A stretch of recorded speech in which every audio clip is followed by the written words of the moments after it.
Hello everyone, আসসালামু আলাইকুম। Welcome back to my channel Babin রান্নাঘরে আপনাদের স্বাগতম। আজকে আমি খুবই কমন একটা রেসিপি রান্না করে দেখাবো। আর এটা বাঙালির খুবই প্রিয় একটা রেসিপি, ট্যাংরা মাছের ঝোল। আর আমি অল্প মশলায় খুবই সহজ পদ্ধতিতে এই রেসিপিটা আপনাদের রান্না করে দেখাবো। চলুন তবে দেখে নেওয়া যাক কীভাবে তৈরি করতে হয়। আমি এখানে আমার প্রয়োজন মতো কিছু ট্যাংরা মাছ নিয়েছি। প্রথমে আমি চুলায় একটা প্যান বসিয়ে প্যানটাকে হালকা একটু গরম করে নিয়ে তারপর আমি এর মধ্যে দিয়ে দিব 2 টেবিল চামচ পরিমাণ রেগুলার রান্নার তেল। তেলটা একটু গরম হয়ে আসলে তারপর আমি দিয়ে দিব 2টা মিডিয়াম সাইজের পেঁয়াজ কুচি। এখন এই পেঁয়াজ কুচিটাকে হালকা একটু সফট করে ভেজে নেব।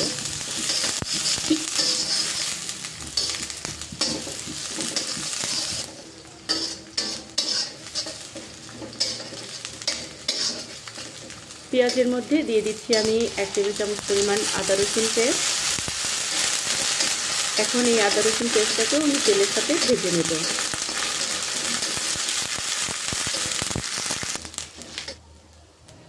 এরপর আমি এর মধ্যে দিয়ে দিচ্ছি 1 টেবিল চামচ পরিমাণ লাল মরিচের গুঁড়া, দিয়ে দিচ্ছি 1 টেবিল চামচ পরিমাণ হলুদ গুঁড়া,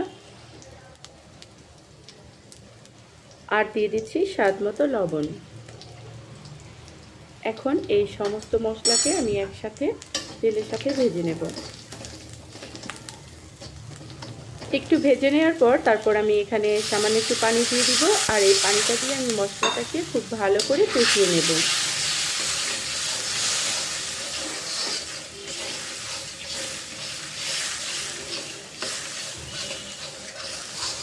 কষাতে কষাতে যখন গ্রেভি থেকে এরকম তেল উঠে আসবে তখন আমি এর মধ্যে দিয়ে দিব 2টা টমেটো।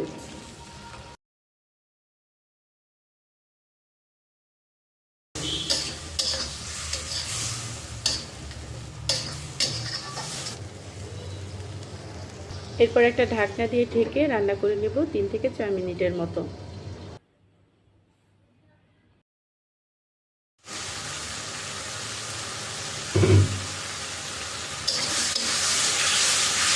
টমেটোটাকে আমি একটু ভেঙে দেব। তারপর আমি এর মধ্যে দিয়ে দিচ্ছি ট্যাংরা মাছগুলো। এখন এই ট্যাংরা মাছগুলোকে মশলার সাথে মিশিয়ে নিতে হবে।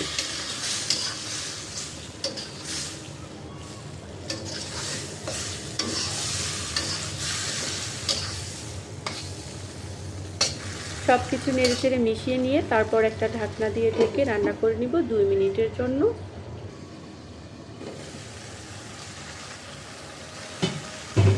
2 মিনিট পর আমি এইভাবে আরও 2 থেকে 3 মিনিট ঢাকনাটা খুলে কষিয়ে নেব।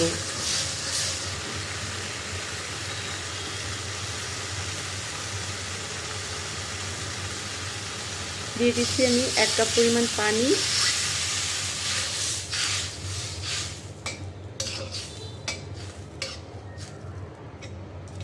দিয়ে দিচ্ছি 4-5টা কাঁচামরিচের ফালি।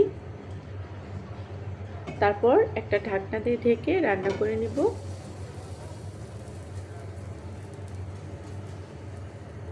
3-4 মিনিট রান্না করার পর তারপর এটা নামানোর আগে আমি কিছু ধনিয়া পাতা দিয়েছি। এই ধনিয়া পাতাটা দিলে এর ফ্লেভারটা খুব ভালো আসে আর খেতেও দুর্দান্ত হয়। আর এরই মাঝে আমার রান্নাটা হয়ে গেছে। তো ভিউয়ার্স, আজকের এই রেসিপিটা যদি আপনাদের ভালো লেগে থাকে অবশ্যই একটা লাইক করবেন, আর এরকম আরও নিত্য নতুন রেসিপি দেখার জন্য আমার চ্যানেলটা সাবস্ক্রাইব করে আমার পাশেই থাকবেন। আল্লাহ হাফেজ।